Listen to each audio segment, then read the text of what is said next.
بسم الله الرحمن الرحيم الحمد لله رب العالمين والصلاة والسلام على عبد الله ورسوله نبينا محمد وعلى آله وصحبه أجمعين أما بعد. We continue with the hadith of Aisha radiallahu anha in the chapter of Babu Nawaqid al-Wudu, the chapter of the things which break the wudu. We reached hadith number 66, the hadith of Aisha radiallahu anha, أن النبي صلى الله عليه وسلم قبل بعض نسائه ثم خرج إلى الصلاة ولم يتوضأ. أخرجه أحمد وضعفه البخاري. So this hadith is the hadith of Aisha radiallahu anha, that the Messenger of Allah, that the Prophet sallallahu alaihi wasallam kissed one of his wives, then he left for the prayer and he did not make wudu. This is narrated by Imam Ahmad and it was declared to be weak by Imam al-Bukhari. First of all, we should clarify that in some of the narrations, this statement بَعْضَ نِسَائِهِ, some of his or one of his wives, that the intended wife here is Aisha radiallahu anha herself. So Aisha radiallahu anha is telling a story that happened to her herself, as another narration or another wording of this hadith shows, that she's talking about a circumstance that happened to herself, that the Prophet sallallahu alaihi wasallam kissed her and then went to pray and he did not renew his wudu. This hadith was declared to be weak by Imam al-Bukhari and many others from the scholars of hadith, among them at-Tirmidhi, Abu Dawud and ad-Daraqutni, al-Bayhaqi. There are many other sort of wordings of this or narrations of this hadith, and many of the scholars of hadith commented on it and said that it was weak. And the reason that it is weak is because it contains a narration of Ibrahim at-Taymi from Aisha radiallahu anha, and he did not hear from Aisha, so there is a break in the chain. Some of the scholars went as far to say that the hadith has some strengthening aspects to it. But generally we understand this is a weak hadith. And Al-Hafidh ibn Hajar concurs with Al-Bukhari in this, rahimahullah ta'ala, in the sense that Al-Hafidh ibn Hajar also mentions his statement, وَضَعَّفَهُ الْبُخَارِي, is there to give you this thing that, look, what I'm going to tell you is a weak hadith, but it's there for a reason. Why did we say Al-Hafidh ibn Hajar includes a weak hadith in Bulugh Maram? Because he wants the point of that hadith or the purpose of that hadith rather than the hadith itself. Remember, he's in a book where he can't write وَأَقُولُ, and I say, or he can't write that there is this issue or this other issue. He has to bring one hadith for every point that he wants to make. So if he doesn't have an authentic hadith to bring, then he's going to bring a weak hadith so that the topic can be included within the book. So here, this hadith is a weak hadith, and this hadith in its apparent meaning indicates to us that touching a woman does not break the wudu, and that kissing a woman does not break the wudu. So first of all, the topic specifically on the topic of kissing, that kissing doesn't break the wudu. But on the topic of touching, because kissing clearly involves touching, that touching a woman does not break the wudu. And this is in opposition to the apparent meaning of the ayah, أَوْ لَامَسْتُمُ النِّسَاءَ. This ayah which talks about the ayah of wudu, which towards the end talks about, or when you touch a woman. So it talks about أَوْ جَاءَ أَحَدٌ مِّنْكُم مِّنَ الْغَائِطِ أَوْ لَامَسْتُمُ النِّسَاءَ فَلَمْ تَجِدُوا مَاءً فَتَيَمَّمُوا صَعِيدًا طَيِّبًا. If one of you goes to the bathroom, passes stool in the bathroom, or touches a woman and you don't find water to make wudu with, then make tayammum. Now this ayah, if it says to us, if you don't find water to make wudu with, make tayammum, indicates in its apparent meaning, we're going to talk about the other meanings of it in a minute, but in its apparent meaning indicates to us that touching a woman breaks the wudu. And there is a qira'ah of the Qur'an, there is another reading of the Qur'an, which is even more indicative, because lamastumun nisa, we can say it has a potential to mean something other than touching. But there is another way of reading the Qur'an, أَوْ لَمَسْتُمُ النِّسَاء, أَوْ لَمَسْتُمُ النِّسَاء, without the mad. And this has no other way of understanding it other than to touch a woman. So, لَمَسْتُمُ النِّسَاء, maybe you can give an answer to it. But this other reading, this other qira'ah, this other way of reading the Qur'an, لَمَسْتُمُ النِّسَاء, is also difficult to give an answer to. And we have to understand that the basic meaning of this is touching with the hand. So because of this, the scholars differed with regard to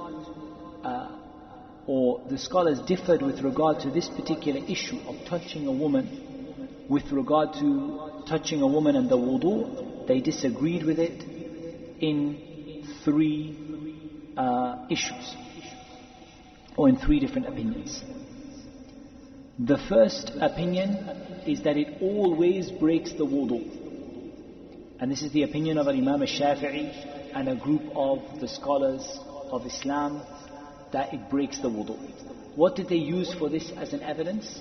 They used the ayah أَوْ لَمَسْتُمُ النِّسَاء, and in another way of reading أَوْ لَمَسْتُمْ النِّسَاء. So they said that this ayah is clear that touching a woman breaks the wudu, and it's mentioned along with al-gha'it, it's mentioned along with going to the toilet.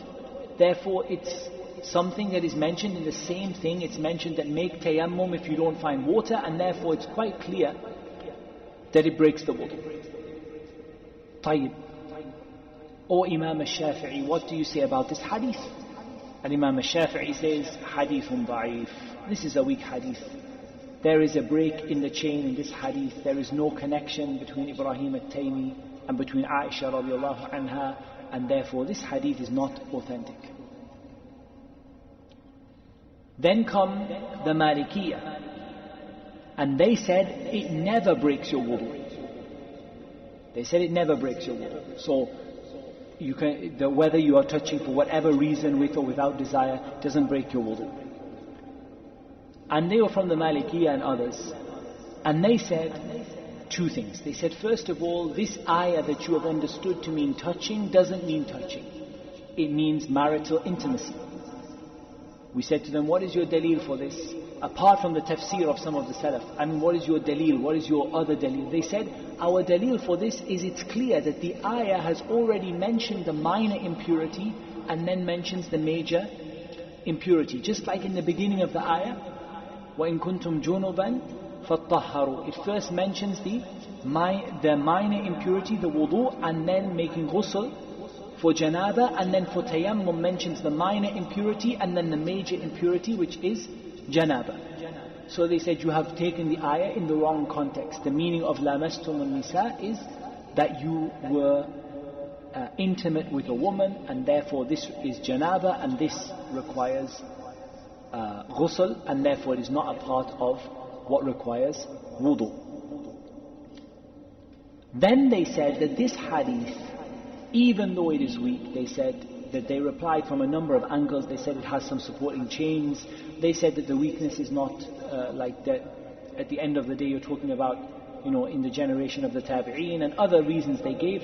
And so they said that at the end of the day, there is no evidence that touching a woman breaks the wudu. And then we come to the opinion of Al-Imam Ahmad rahimahullah ta'ala, and the madhab, generally the Hanbali madhab, which is that it is conditional. So they said, we agree with you both.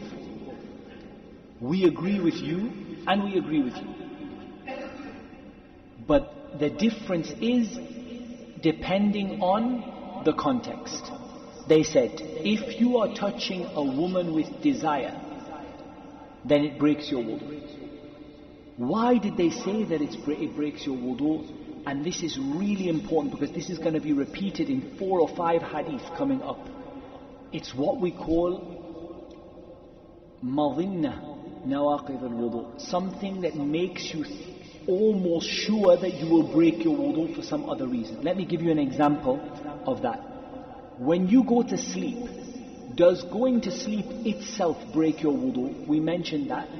The ahadith seem to indicate that going to sleep in of itself doesn't break your wudu. But what breaks your wudu is you are certain that once you go to sleep, you lose control of the bodily functions that might otherwise keep you in wudu. They said the same thing. They said if a man touches a woman with desire in a state of intimacy, it's very unlikely that he will keep his wudu. Any al-madhi will come out. This is what we call pre-ejaculate. We spoke about in the hadith of Ali radiallahu anhu, that it's almost certain that he will break his wudu. However, they have something to answer because there's still a mushkil in this. They said we are acting upon all of the daleel. Whatever daleel says it breaks the wudu refers to intimacy and refers to desire, and whatever hadith says it doesn't break the wudu refers to normal sort of, brushing your hand on someone, or, let's say, for example, you pick something from someone's hand, that this doesn't break your wudu. And they said we have acted upon both and we have gathered together all of the opinions, but they have one problem left. And their problem left is that this hadith, despite its weakness, is speaking about the Prophet ﷺ kissing his wife. So how then do you answer this hadith?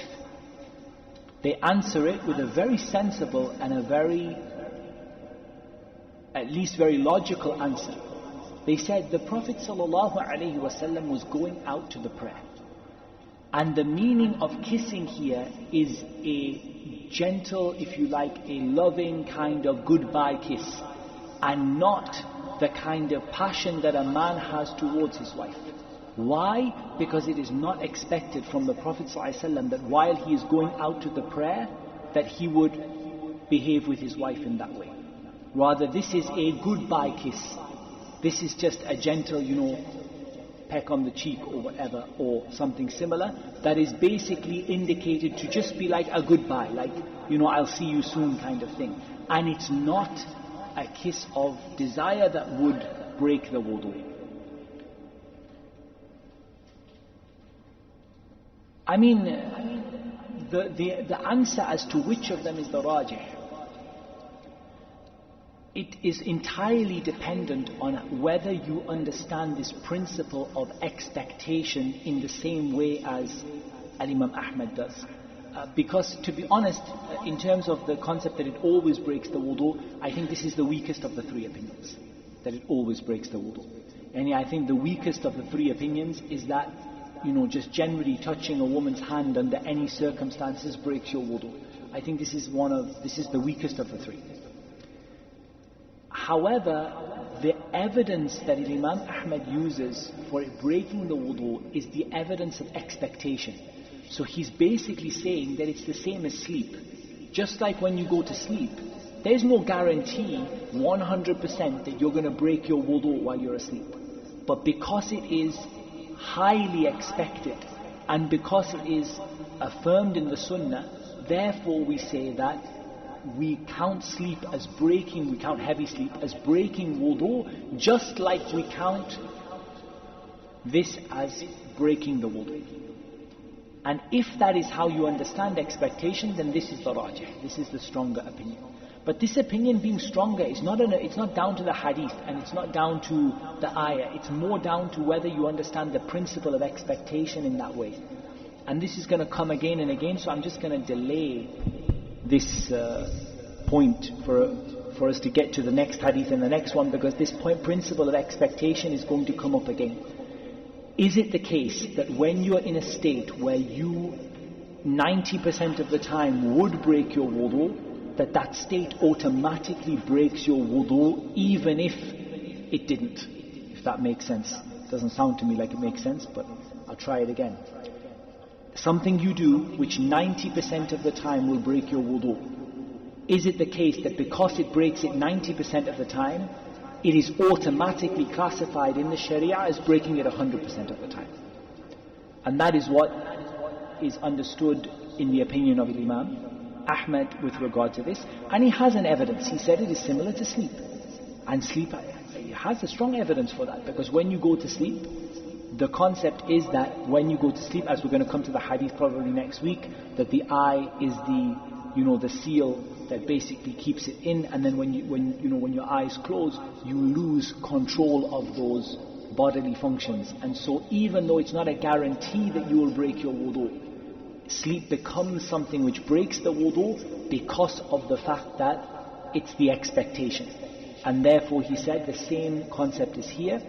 And I think at the end of the day, certainly the opinion of Imam Ahmad is al-ahwat, is the more safer and the more stronger opinion in this regard, because at the end of the day I think we can, if we discount the first opinion of Imam al-Shafi'i rahimahullah, and we say that it's between the other two, then it makes sense that when a person, and it's not difficult for a person, it's not something that happens very, very, very frequently, like sort of every minute or every 10 minutes or every hour, something that happens from time to time, that if he kisses his wife with desire, then it is definitely befitting for him to repeat the wudu.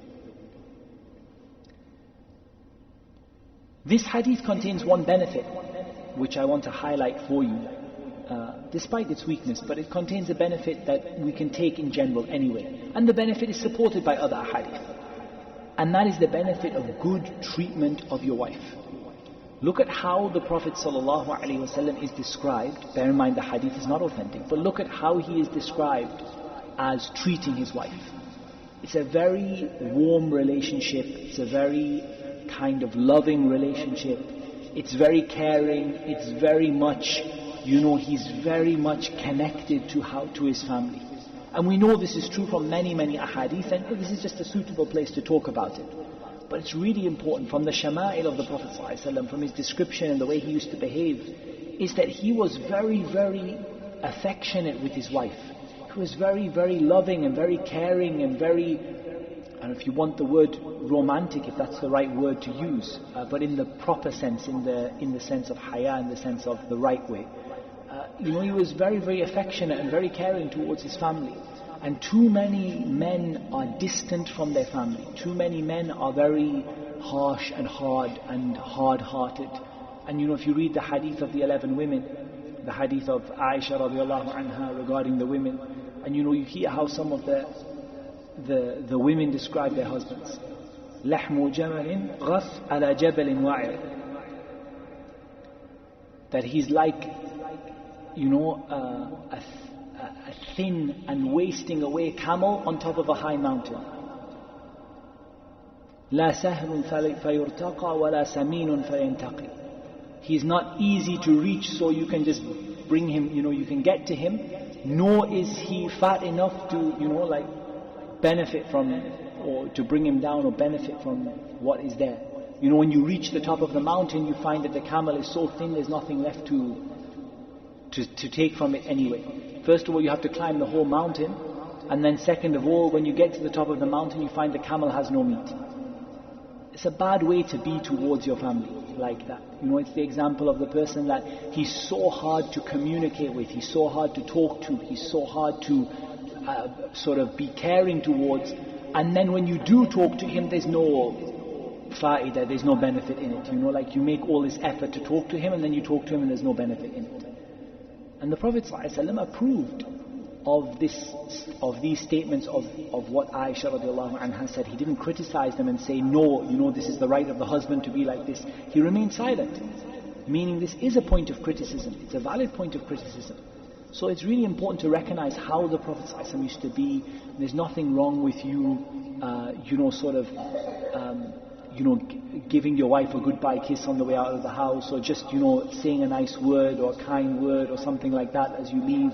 There's nothing wrong with this. This is something that you can see from many, many ahadith, that the Prophet ﷺ used to have that kind of affection and that kind of care towards his family, and he was not a distant person, he was not a harsh and a hard person. And this is one of the fawaid that Shaykh Fawzan Hafidhahullah Ta'ala mentions from this hadith, and I think it is an important one as well. So we come to our next hadith, which is the hadith of Abu Hurairah radiallahu anhu. عن أبي هريرة رضي الله عنه أنه قال قال رسول الله صلى الله عليه وسلم إذا وجد أحدكم في بطنه شيئا فأشكل عليه أخرج منه شيء أم لا فلا يخرجن من المسجد حتى يسمع صوتا أو يجد ريحا أخرجه مسلم. So this is a hadith in Sahih Muslim from Abu Hurairah radiallahu anhu. The Prophet ﷺ said, if one of you finds in his stomach something, and the meaning of the stomach here is he finds a rumbling in his intestine, like you find your intestine or your stomach with air in it. You know, you find like some air moving around, like a feeling as though you're going to break wind, or air moving around in your stomach. فَأَشْكَلَ عَلَيْهِ. So it becomes problematic for you. You know, it becomes an issue for you. Did something come out or not? Did something come out or not? Then do not leave the masjid until you hear a sound or find a smell. And this hadith is narrated by Imam Muslim. So the first thing is that this hadith is speaking about a feeling that you get where you feel like you need to break wind, or you feel like you have a lot of air bloating in your stomach or air in your stomach, and you become confused as to whether anything has come out or not. And the key thing here is that there has to be doubt. A lot of people misunderstand this hadith in the sense that they understand this hadith means that you can break wind and still stay in the prayer as long as it doesn't smell or have a sound. That's not the case. And this is a big misunderstanding a lot of people have. They understand that it's okay to break wind and continue praying as long as it doesn't have a smell or a sound. That's not the meaning of the hadith. The meaning of the hadith is when you doubt whether you have broken wind or not. Not that you know you have. If you know you have broken wind, it doesn't matter whether it has a smell or a sound or anything else, you have to leave the prayer. But if you are unsure, so at this point you don't know, maybe I did, maybe I didn't, but I can't hear anything and I can't smell anything, then do not leave the masjid. Do not leave the masjid is a generic wording. So this includes not leaving the prayer when you are praying, and not leaving the masjid when you are waiting for the prayer. Because the hadith includes both. So if you're sat waiting for the prayer, and you think perhaps you might have broken wind, but you aren't sure, and you don't smell anything or hear anything, then you don't leave. You just get up and pray with the iqamah. You don't leave to make wudu. However, if you do hear or smell something, then this is a clear sign that something has come out and you need to make the wudu again. And this leads us, or this hadith benefits us with a principle that wallahi, this principle I believe in the chapter of Tahara is the single most important principle in Kitab al-Tahara, mutlaqa. And that is, certainty is not removed by doubt. And if you understand this, and I'll just quote you what Shaykh Fawzan Hafidhullah Ta'ala said about this. He said, effectively, words to the effect of that the one who understands this principle will never be affected by waswasa in their wudu ever. Once you understand this principle, certainty is not removed by doubt. So let us give two examples, one positive and one negative. I don't think you can call it positive and negative, but one example on one side and one on the other with regard to certainty is not removed by doubt. So here I am ready to pray, and I distinctly remember I made wudu before I came into the masjid. I remember making wudu, but I don't remember if I have broken my wudu since then. I can't remember, did I go to the bathroom after that or not? I am certain I made wudu, but I've forgotten whether I went to the bathroom after that or I didn't. In this case, I pray with the wudu that I have without renewing my wudu, because certainty is not removed by doubt. My doubt is whether I went to the bathroom or not. My certainty is in wudu. Now let's flip the example the other way. I went to the bathroom and I can't remember whether I made wudu or not. I remember clearly going to the bathroom, but I don't remember, I have a vague feeling I made wudu, but I don't remember whether I made wudu or not. In this case, I have to make wudu again, because my certainty is breaking the wudu, and my uncertainty or my doubt is in whether I made wudu after that or not. A lot of people know this principle. I would say most Muslims know this principle, but I would also say that most of them don't act upon it. So the classic question you get is, I went to the bathroom and I feel something came out afterwards. We say, are you certain of that? No, I just felt it. I think maybe. Okay, did you look to see if there's anything? Well, there's nothing there, but I think maybe. And still, when you tell them certainty does not remove doubt, still, certainty is not removed by doubt, still the people say, I'm going to go make wudu again. This is where you open the door to the shaitan. This principle, you've got to act upon it. Yes, there is something called ghalabatul dhann. And this is where things get a little bit complicated. There is something which is called predominant opinion, which is where you are really sure. You can't say certain to the point of 99, 100%, but you can say you are very, very sure. Then in this case you should make the wudu. But most people are not very sure. They had a feeling of something that might be water left over from cleaning themselves, that might be just the waswasa of the shaitan, that might be something, that might not be something, that might have broken the wudu, that might not have, and then they go and make wudu again. And the shaitan makes them do it again and again and again and again. We've already covered some ways and principles to break this cycle. One of them is, don't make wudu immediately after you go to the toilet, like the Shaykh said.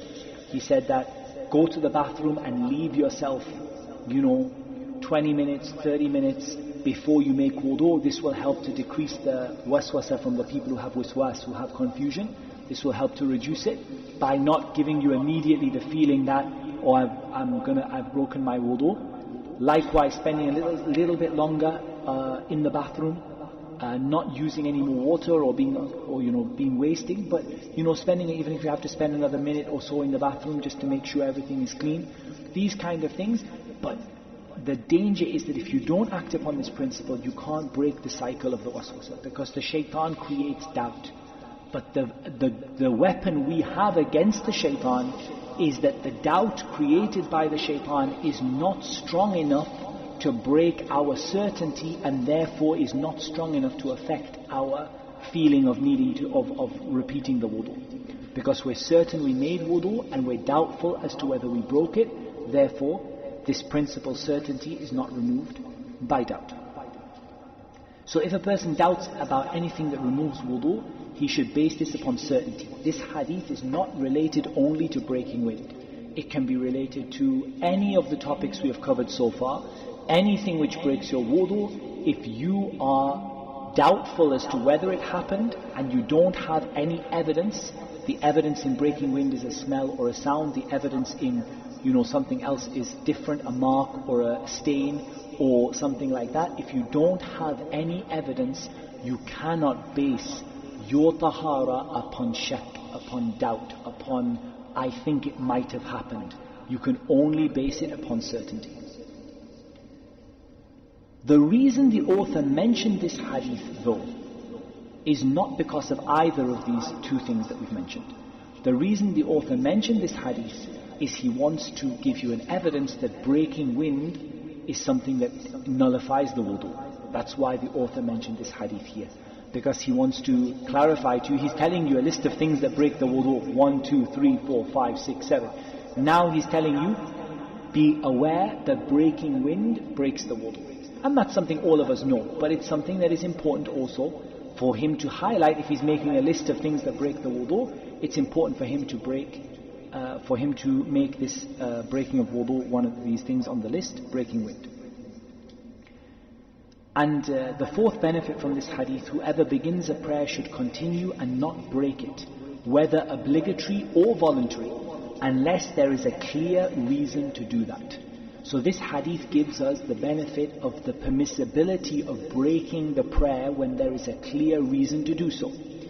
And we're just going to give a couple of reasons which are quite important. First of all is obviously breaking your wudu. You must, by obligation, you must break your prayer.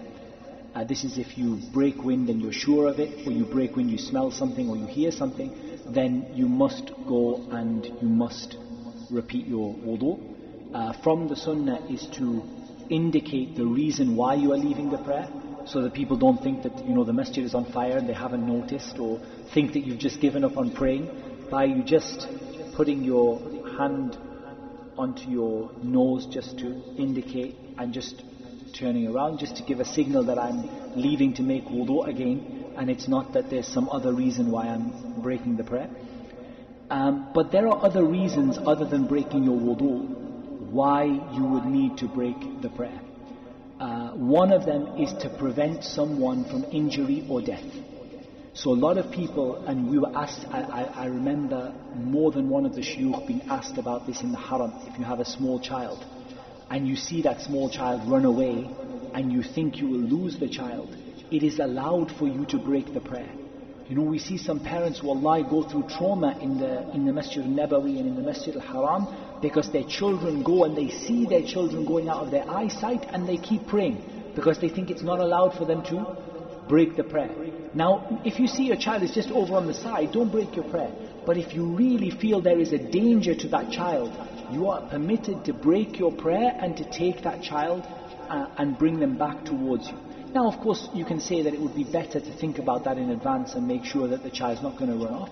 And if you're confident that wherever the child runs off, they're not going to go very far, like for example those people who are comfortable with the masjid, they know the masjid very well, they live there, maybe they're quite confident that, look, my child's only going to go to the next pillar. But if you are really worried that this child is gone and I might lose them forever, it is permissible for you to break the prayer in this case. If you see someone faint, I saw someone sent me a video, people send me videos all the time, but someone sent me a video of somebody fainting or passing out in the prayer, and one of the first things I pulled up on is that nobody broke their prayer to help that person. Again, look at the ignorance. They think it's not permissible to break their prayer. This person is flat on the floor, and I think eventually they died, and nobody in the saf breaks their prayer to see to this person. This is also wrong. If you can break your prayer because of this, then for certain you can break your prayer because someone just is dying or someone is severely injured. If you fear severe danger for yourself, if the masjid is on fire, you can break your prayer. These sound like simple things, but a lot of people you see, they panic when something happens. They don't know what to do because I'm not allowed to break my prayer.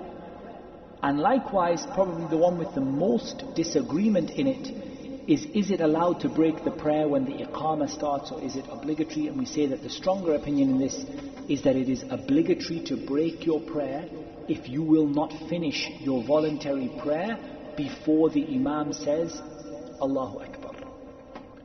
So if, for example, you're in your last sujood and the mu'adhin says Allahu Akbar, ashhadu an la ilaha illallah, then you can finish your prayer because you believe that most likely you'll finish the tashahhud before the imam says Allahu Akbar. But if you're in the first raka'ah, Surah Al-Fatiha, and you're in the first raka'ah reading Surah Al-Fatiha, then there's no way that you are going to finish 2 raka'ah by the time the imam says Takbirat al-Ihram, Allahu Akbar. In this case, you must break your prayer and join the jama'ah. And this is a matter of ikhtilaf among the ulama, but this is the stronger opinion. Allah Azza wa Jalla said, وَلَا تُبْطِلُوا أَعْمَالَكُمْ. Do not render your deeds invalid. So you should not leave the prayer without a valid reason.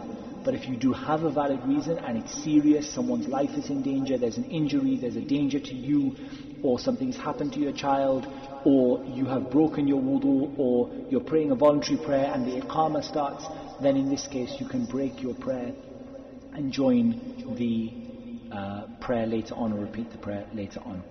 And the Shaykh, he said there is no difference between the prayer in this regard and outside of the prayer. He said that the ruling in this hadith is not specific to the prayer. It's not unique to the prayer.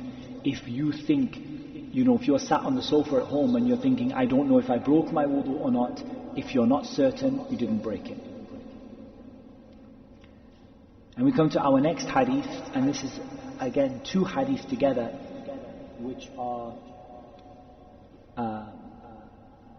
somewhat problematic, probably our most problematic 2 hadith, and we'll cover them together. The first is وعن طلق بن علي رضي الله عنه أنه قال قال رجل مسست ذكري أو قال الرجل يمس ذكره في الصلاة عليه وضوء فقال النبي صلى الله عليه وسلم لا إنما هو بضعة منك أخرجه الخمسة وصححه ابن حبان وقال ابن المديني هو أحسن من حديث بصرة. وعن بصرة بنت صفوان رضي الله عنها أن رسول الله صلى الله عليه وسلم قال من مس ذكره فليتوضأ أخرجه الخمسة وصححه الترمذي وابن حبان وقال البخاري هو أصح شيء في هذا الباب. Now we're going to get to two quite short hadith which are very, very problematic. And I'm going to try and give you a good conclusion, but to be honest with you, these two hadith are difficult to come to a good conclusion. But in this regard, one thing I will warn you of in advance is that sometimes it's appropriate to use vague language, okay? Like it's appropriate to just say something vague about something, yeah? But in this hadith we have to be specific. So we have to use some quite explicit language because there is a difference between the different parts of the private parts in this. So we have to be a little bit explicit in this. So we'll just warn you to cover your kids' ears or whatever it may be.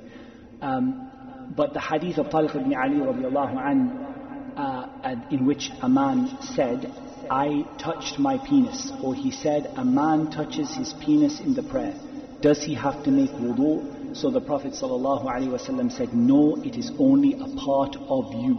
And this is narrated by the five. The five is the four sunan plus, come on guys, the four sunan plus Al-Imam Ahmad. The four sunan plus Al-Imam Ahmad rahimahullah ta'ala. Or you can say the khamsa if you want to remember it better, Al-Imam Ahmad and his students. Al-Imam Ahmad and his students. And this is also declared Sahih by Ibn Hibban. And Ibn al-Madini, Ali ibn Abdullah ibn al-Madini, he said, it is better than the hadith of Busra. Whenever you get a statement from Ali ibn al-Madini, it's better than the hadith of Busra, that the hadith of Busra is going to say the complete opposite to what this says. So from the hadith of Busra binti Safwan radiallahu anha, that the Prophet ﷺ said, whoever touches his penis, let him make wudu. And this is narrated by the five again and declared Sahih by Tirmidhi and Ibn Hibban. And Al-Bukhari said the exact opposite of Ali ibn al-Madini. Al-Bukhari said it is the most authentic thing on this topic. It's the most authentic hadith on this topic.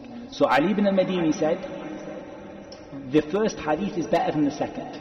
And Al-Bukhari said the second hadith is better than the first. The first thing that we have to explain here is what is intended by this. And it's going to get complicated because the scholars are going to differ over it considerably. But the reason we had to be very specific about what the word used is because there are various parts, if we say the private parts, there are various parts of that. There are various different parts of the body. And for example, does it include the testicle? Does it include the anus? Does it include the buttocks? Does it include the inner part of the thigh? All of these are from the private parts. So we have to be very specific about the word being used because it is only referring to that. It's not referring to any other part yet. We'll come to the other parts in a minute and whether it applies to women or not.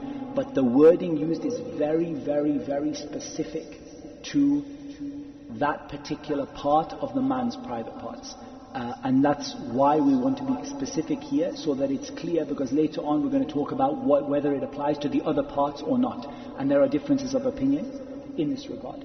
But the basic principle is this. So it's narrated from Talq ibn Ali radiallahu anhu. Talq ibn Ali radiallahu anhu, and this is really important, is from the people of Al-Yamama who came to the Prophet sallallahu alaihi wasallam in the earliest part of the Hijrah. He came in the earliest part of the Hijrah before the Masjid al-Nabawi was built. You will need this fact, store it, because this is going to be part of the answer to from some of the scholars. The Talq came before the Masjid al-Nabawi was built. So this hadith was said in the very early days of Medina. The word mess or wiping or touching refers to touching with the hand. So there's no issue with touching with the arm, there's no issue touching with the foot, there's no issue touching with the inner thigh. For example, pretty much normal for someone to touch that part of the body with their thighs or with their legs or with, perhaps with some other part. But the only thing here is touching with the hand. But it doesn't matter which part of the hand you touch with. So it doesn't matter whether it's the finger, it doesn't matter whether it's the bottom of the hand, whether it's the palm, whether it's the outer part of the hand, as long as it is the kaff, which is from the wrist upwards. This is what breaks the wudu. He was asked about a man. Either he said, I touched, or he said, a man touches. The narrator doubts whether he said I, whether Talq said I did it, or whether he said a man does it. But very, very specific language. And here it says fi salah, in the prayer.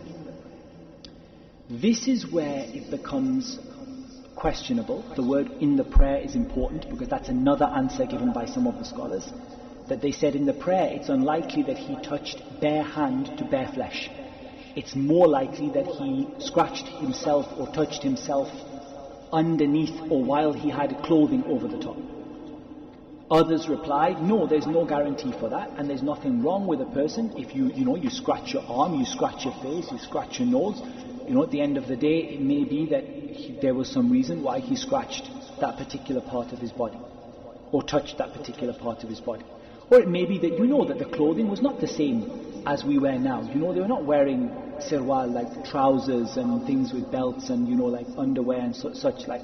Most likely wearing a waist wrap, like a single piece of cloth tied around the waist. So it's still, there are possibilities in which you might have, in salah, you might have accidentally touched that part of the body. He says, does he have to make wudu?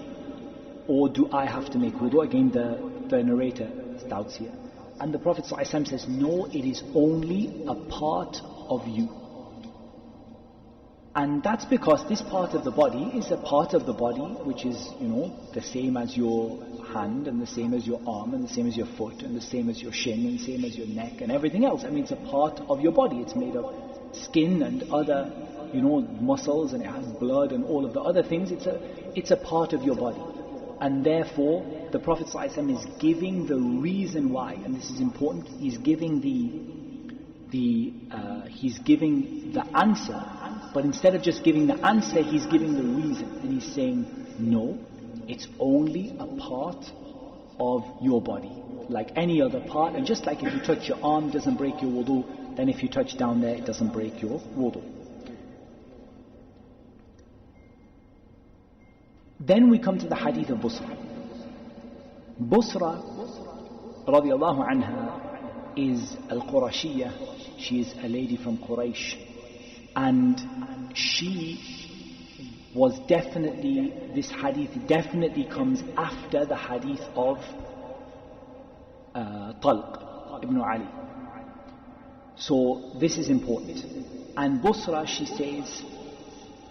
says that the Prophet, the Messenger of Allah ﷺ, said that you have to make wudu.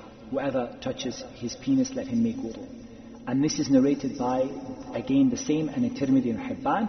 And you have Ali ibn al-Madini and Imam al-Bukhari arguing over which of the two of these ahadith are the more authentic among themselves. What you really understand from that is that the two of them are of a reasonable standard of authenticity in the first place. And it's very, very, very difficult. And you can argue, and if we were in a hadith gathering, we could sit together and argue one of them is stronger than the other. But in reality, I think one of the reasons Al-Hafidh ibn Hajar brings you these two opinions is that it's clear that there isn't an easy way to prefer from a hadith angle one of them over the other. There isn't an easy hadith answer to say this hadith is preferred over that hadith. So let's just presume, if we can come to a conclusion that one of them is authentic and one of them is weak, that's easier. But let's just presume there isn't an easy way for us to prefer one of them over the other. Then we end up with various different opinions from the scholars based on principles of fiqh to prefer one of them over the other. And that is because the scholars basically broke down to 2 opinions, and if you like you can call them 3 opinions, and I think 3 opinions is probably easier to understand. Number 1, it doesn't break the wudu at all. What was their evidence for it doesn't break the wudu at all? They said the hadith of talq is more authentic than the hadith of Busra. And they said more than that, not only is the hadith of talq more authentic, but the hadith of talq is in accordance with a very important principle of fiqh, which is bara'atul dhimma, that the presumption of innocence. I never like translating bara'atul dhimma as the presumption of innocence, but it gives you a good idea of what it means. It means that basically everything is as it was unless you have a proof.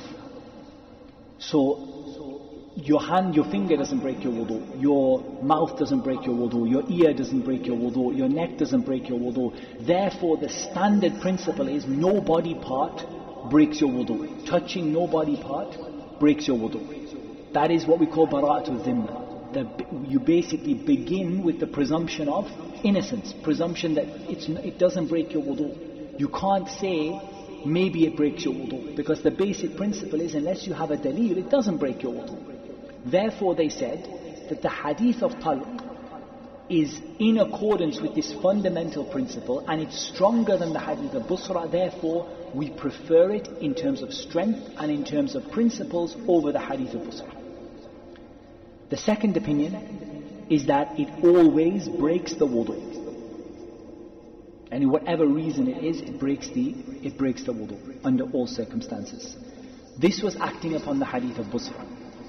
And the reason they acted upon the hadith of Busra is for one of 2 reasons. Number 1, the opinion of Imam al-Bukhari that the hadith of Busra is more authentic than the hadith of talq. The second being the timeline.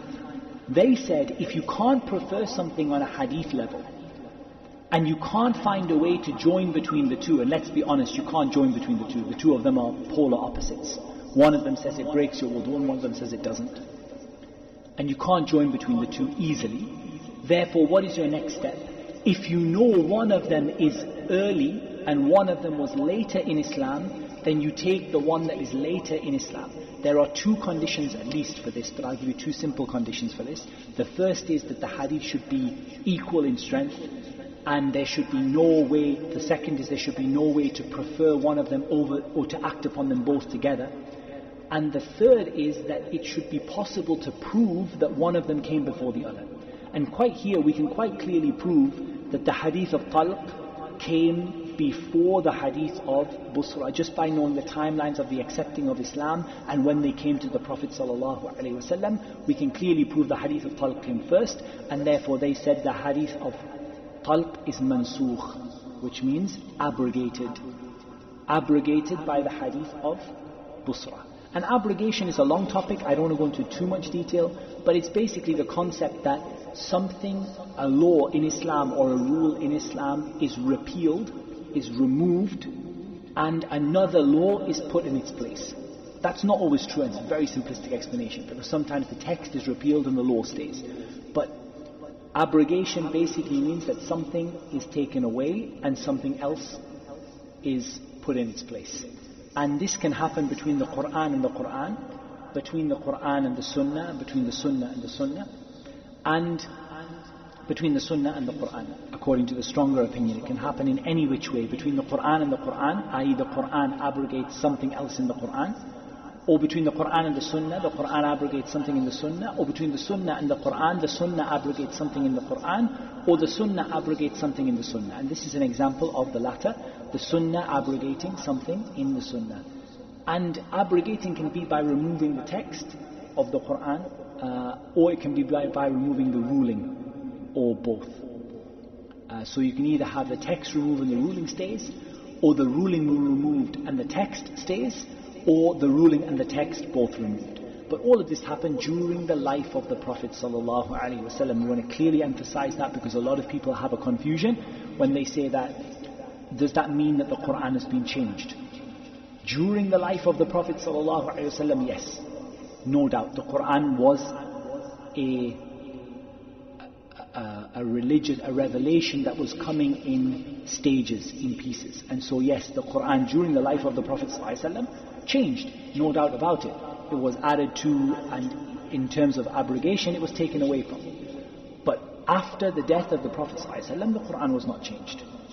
And then we come to the issue of Uthman and the Qira'at, and that's a topic for another time.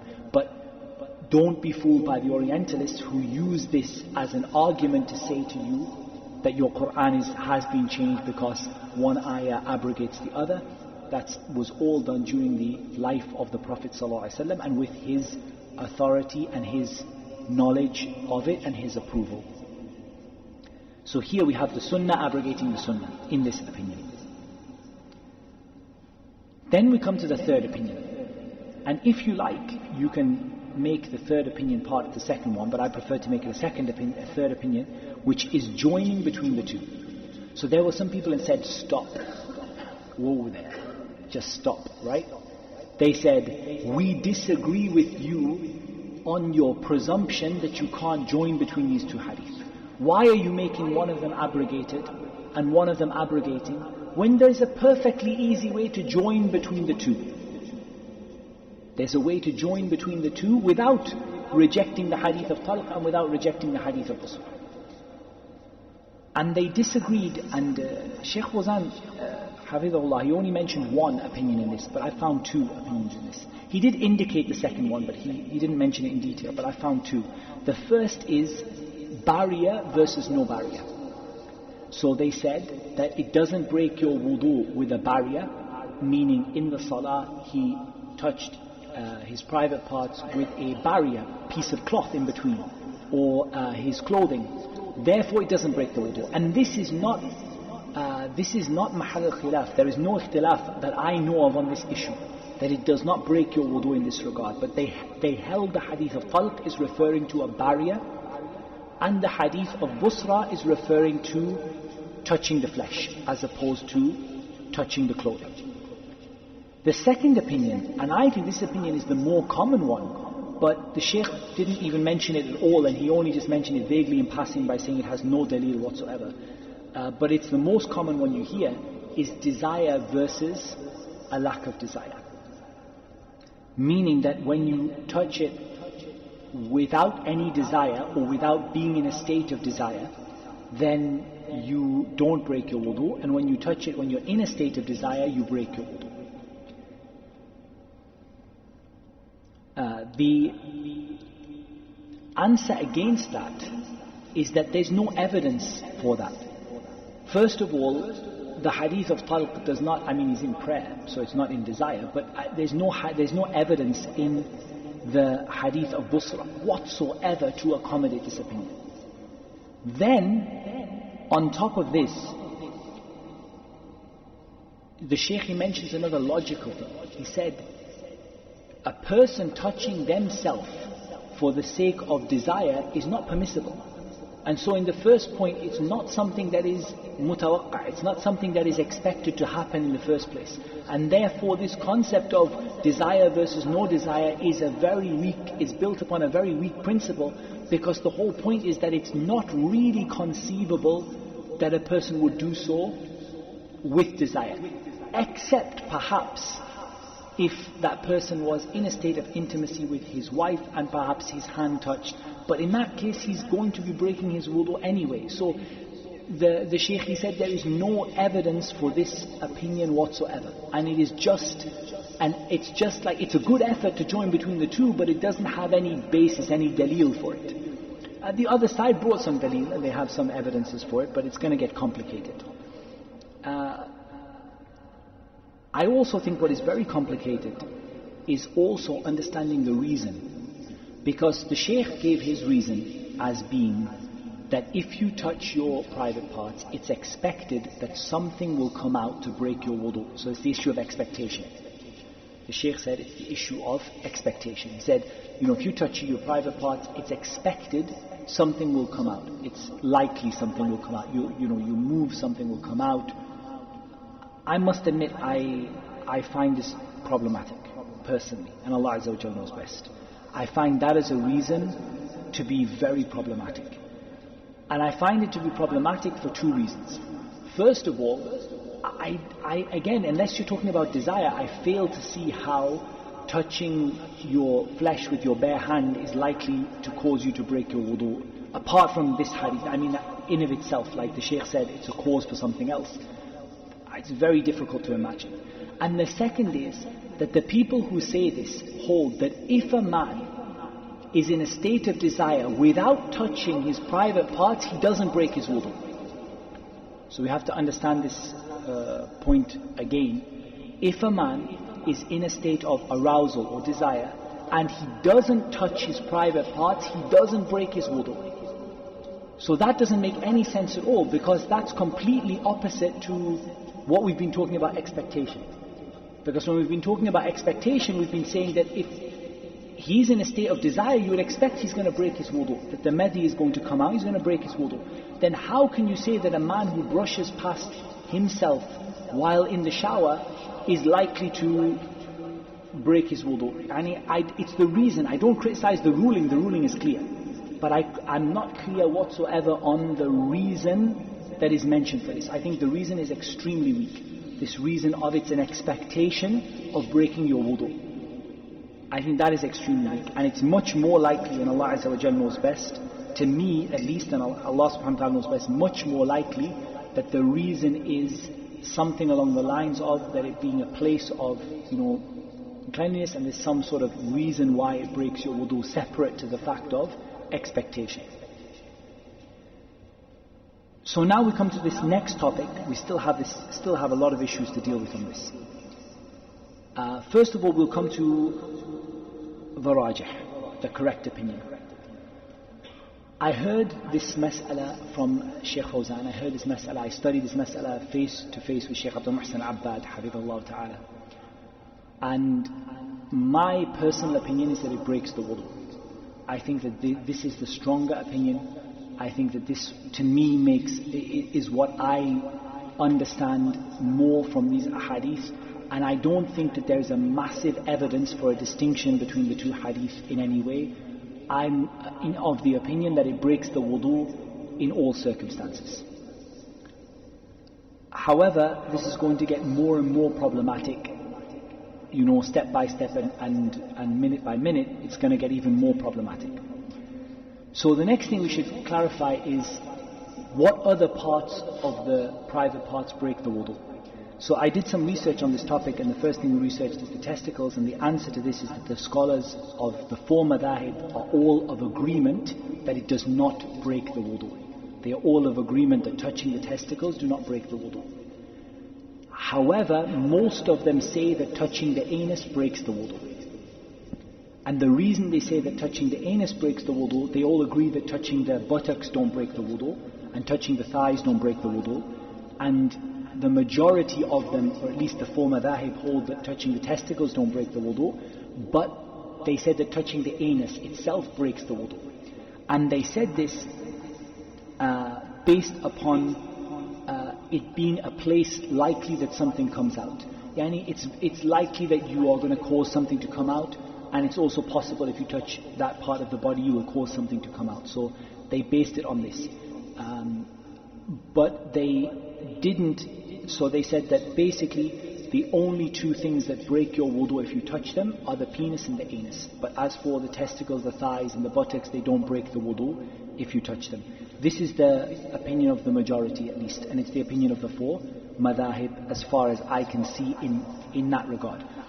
As for whether it breaks your wudu or not, that is a matter of disagreement among the four madahib. As we said, some of them said it always breaks the wudu, and some of them said it doesn't break the wudu at all. Now we come to an even more complicated issue. Does this apply if you were to touch someone else's private part? As an example, a wife touches her husband's private parts, or a mother touches a baby's private parts, or her a little boy's private parts. For example, when she is changing his nappy, for example. The sheikh, both of the two sheikhs who I studied from, said that it breaks the wudu. So they said that changing your baby's nappy, if you touch their private parts with your bare hand, without a barrier, without a baby wipe in between, breaks your wudu. if you wash your child on the toilet and you touch their anus or you touch their private parts, then this breaks the wudu, according to those who hold that it breaks. However, this is where it gets insanely complicated. It doesn't break the wudu of the person being touched, because there's no dalil for it breaking the wudu of the person being touched. So in this case, it becomes kind of difficult to imagine a real world example. But if you say, for example, that it's the case that that for some reason, let's make it easy. Let's say a doctor in a medical situation. There is a doctor, and the doctor and the patient have wudu, and the doctor performs circumcision upon the patient. The doctor breaks his wudu, and the patient doesn't break his wudu, depending on the blood. The blood is a different issue, but let's just say the doctor examines the patient. The doctor breaks the wudu, and the patient doesn't break the wudu, according to those who say that he breaks the wudu. Furthermore, those who say that it breaks the wudu say that it is the same for a woman and a man. They say that it's the same for a woman and for a man. And likewise, the same thing can be said. The area around the private parts does not break the wudu, but the woman touching the private parts herself without a barrier breaks the wudu. And the reason for this, and Allah Azza wa Jal knows best, is because the two are similar in what is expected in terms of something coming out, or being a place of impurity, or being a place of uncleanliness, or something similar to that. Then the two are the same in that regard. So they said qiyas in this is the issue of the woman is true also qiyas. So therefore, if you change your baby girl's nappy and you happen to touch her private parts, then you also break the wudu, according to those who hold this opinion. I think the whole mas'ala is very, very, very difficult to come to a conclusion in. It's the dalil on both sides is strong in aspects and weak in aspects. Like I said, it's strong in aspects in the sense of the hadith, but it's also weak in aspects in terms of the reasoning behind it. So I think that, to be honest, my opinion is that it breaks the wudu for yourself and it breaks the wudu if you touch someone else. I think this is the safer opinion. This is al-ahwat. This is the one that is safer to act upon. And I think that on balance of opinion, it is stronger. It's no doubt for me stronger than the opinion of it not breaking the wudu. First of all, the hadith of talq has many ways of understanding it. First of all, it came earlier. Second of all, it contains a salah, so it's not desired. Third of all, it contains a barrier. Most likely there is a barrier between him and what he's touching, because at the end of the day he's in prayer, so it's most likely that there is a barrier between him and between what he is touching. And there's so many reasons why the hadith of talq isn't a strong evidence against the hadith of busra. I think the hadith of busra is stronger in terms of hadith, it's stronger in terms of evidence, it's more general, it came later, it doesn't have the ihtimal of the prayer or the possibility of a covering. I find it very, very, very difficult to prefer the hadith of talq over the hadith of busra. But I find the reasoning for some of the explanation to be a little bit problematic. So the conclusion I bring from this, and it is mas'ala khilafiyya, I'm sure everyone, some people will have very strong opinion about it on either side, is that it breaks your wudu. You have to repeat your wudu, whether it is with desire or without desire. But if you are touching with a cover, then it does not break the wudu. And I didn't find any major disagreement on this topic. If there is a cover between you, like a towel or a piece of clothing, then it doesn't break your wudu. And that seems to me to be the strongest conclusion I can draw from it. And that is the opinion of the two sheikhs who we are referring to the most in our explanation, Shaykh Fawzan, Hafidhullah Ta'ala, Shaykh Abdul Muhsin Al-Abbad, Hafidhullah Ta'ala. That is the two of their opinion, and that is the one that I feel. I just find it's very hard to prefer the hadith of talq over the hadith of busra. There are 3 or 4 reasons why the hadith of busra is preferable. It came later, it doesn't have a cover, the wording is more general, it's not talking about the prayer. Al-Bukhari said that it's strong. I just find it's very hard to prefer the hadith of talq over the hadith of busra in this regard, and that it's safer therefore for you to make wudu in this case. But we have to be clear about what parts do and do not break the wudu when touching them. and it gets complicated when you talk about touching someone else. That's where I get into a bit of a grey area.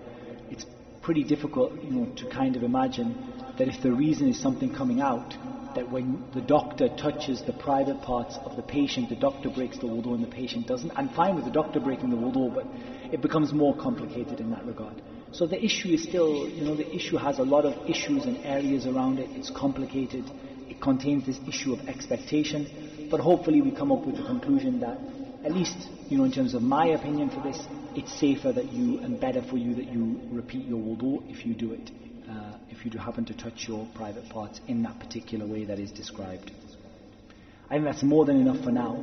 We have 1, 2, 3, 4, 5, 6, 7, 8, 9, 10 hadiths left in the bab.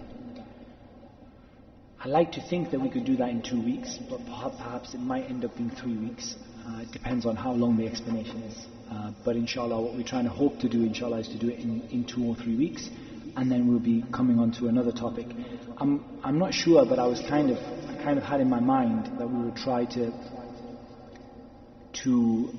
get through as much of these ahadith of Kitab al-Tahara